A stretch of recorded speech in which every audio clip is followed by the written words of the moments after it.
খুব একটা কনফিডেন্ট ভাব লাগছে, ইয়েস আমরা পারবো, আমরা পারবো। আমাকে আমার অফিস থেকে বিভিন্ন বিষয়ে রিসার্চ করে একটা বক্তব্য তৈরি করে দেওয়া হয়েছে। তাই আমি ভাবছিলাম যে এই বক্তব্যটা দিব নাকি আমি আজকে ফিউচার বাংলাদেশের যারা এই ফিউচারদের সাথে আমার কিছু চিন্তা ভাবনা এক্সচেঞ্জ করব। এটা নিয়ে একটা ডিবেট হচ্ছিল আমার নিজের মনের মধ্যে। তো ডিবেটটাতে পরে আমি চিন্তা করলাম যে না, এই প্রিন্টেড কপি থেকে বলবো না। আমি যেটা ভালো হোক মন্দ হোক, যেটা আমি ফিল করছি আমার সায়েন্টিস্টদের সাথে আমি বা ইঞ্জিনিয়ারদের সাথে আমি সেটা নিয়ে আলাপ করতে চাই। ছোট বন্ধুরা, আমার সামনে যদিও নিচতলায় অনেকেই বসে আছেন, শিক্ষকবৃন্দ আছেন, বিভিন্ন আমন্ত্রিত অতিথিবৃন্দ আছেন, তবে আপনাদেরকে কিছুক্ষণের জন্য আমি ভুলে যেতে চাই। আপনারা শুনুন আমার কথা, কিন্তু আমি অ্যাড্রেস করতে চাই ওদেরকে। আশা করি আপনারা কিছু মাইন্ড করবেন না। আচ্ছা,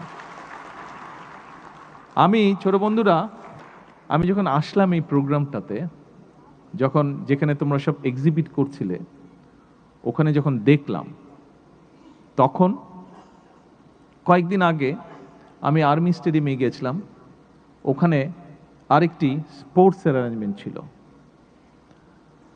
তারপরে দুটো মিলে যখন আমার মাথার মধ্যে পুরো জিনিসটা ভেসে উঠল, তোমাদের এই যে প্রজেক্টগুলো এক্সিবিট করছিলে, ওই দিন যেই খেলোয়াড়দেরকে দেখলাম, সব কিছু মিলে পুরো সিনারিওটা যখন আমার মাথার মধ্যে আসলো, যখন আমি কল্পনার ভিতরে আমার আসলো পুরো সিনারিওটা, আমার নিজেকে খুব কনফিডেন্ট মনে হলো। এই স্টেজে যখন উঠলাম, ওখানে যখন বসলাম, খুব একটা কনফিডেন্ট ভাব লাগছে, ইয়েস আমরা পারবো, আমরা পারবো। যাদের সামনে এইরকম ভবিষ্যৎ আছে, যাদের মধ্যে এরকম মেধা আছে, ওই মাঠের মধ্যে যাদেরকে আমি দেখে এসেছি খেলতে, আমার কাছে মনে হচ্ছে ইয়েস বাংলাদেশের গেম চেঞ্জার হচ্ছে তোমরা। বাংলাদেশের গেম চেঞ্জার আমার সামনে বসে আছে। এখানে একটা অনুষ্ঠানে মিলিত হয়েছি। দেখো, এই যেই অনুষ্ঠানে আমরা এখানে মিলিত হয়েছি, কয়েকদিন আগে যে অনুষ্ঠানটির কথা বললাম, খেলোয়াড় প্লেয়ারদের ব্যাপারে, প্রাইমারি স্কুলের প্লেয়ার ছিল ওরা, ছোট ছোট বাচ্চা, কিন্তু দুর্দান্ত খেলছে, ফুটবল খেলছে তারা। কেন এই জিনিসগুলো হচ্ছে?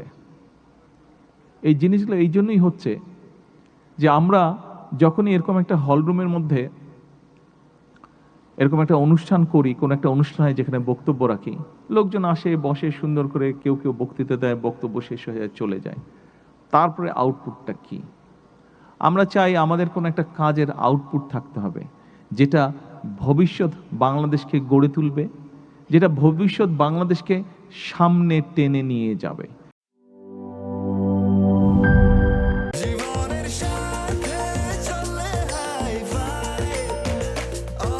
স্বাস্থ্যকর অল টাইম, সব সময় অল টাইম হেলদি লাইফ।